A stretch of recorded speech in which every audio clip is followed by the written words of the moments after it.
Today 24 news सत्य परिस्थितीचा सविस्तर आढावा।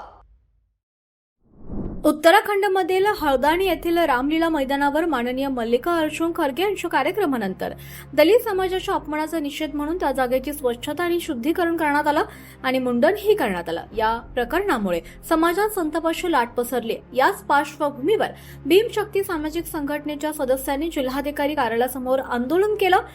या प्रकरणाची चौकशी करून संबंधितांवर कारवाई करण्याची मागणी करण्यासाठी जिल्हाधिकारी कार्यालयासमोर हे आंदोलन करण्यात आलं।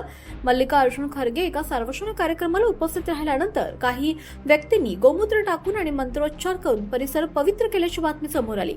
या आंदोलनाची दखल घेऊन जिल्हाधिकारी कार्यालयात ते आज आले आणि त्यांनी आपलं निवेदन सादर केलंय। कांग्रेस के राष्ट्रीय अध्यक्ष मल्लिकार्जुन जी खरगे साहब, उनका उत्तराखंड में एक सभा था। उस सभा में उन्होंने देश को संबोधित किया।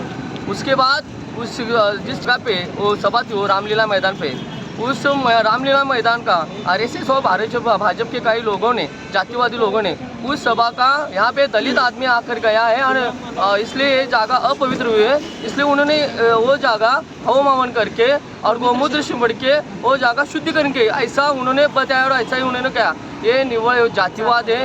ये देश फिर से गुलामी की तरफ जा रहा है, फिर से जातिवाद की तरफ जा रहा है। एक राष्ट्रीय नेता, इस देश का सबसे बड़ा राष्ट्रीय नेता दलित होने के बावजूद भी उसे अभी भी अपमानित करने जाते हैं। ये देश के लिए बहुत ही धोखादायक है और आने वाली पीढ़ी के लिए भी बहुत ही धोखादायक है। इसलिए हमारी आपका नाम? मेरा नाम अरुण कामरे है। मैं भीमशक्ति सामाजिक संगठन का तालुका अध्यक्ष हूँ और हमारे सुनील जावली जिला अध्यक्ष, उनके नेतृत्व में आज हम इस घटना का निषेध करने के लिए मुंडन आंदोलन कर रहे हैं और इसका निषेध भी हम या ठिकाणी करेंगे। धन्यवाद।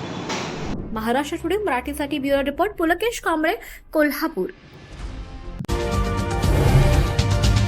आजच महाराष्ट्र टुडे 24 न्यूजला सबस्क्राईब करा आणि सत्य परिस्थितीचा सविस्तर आढावा पहा।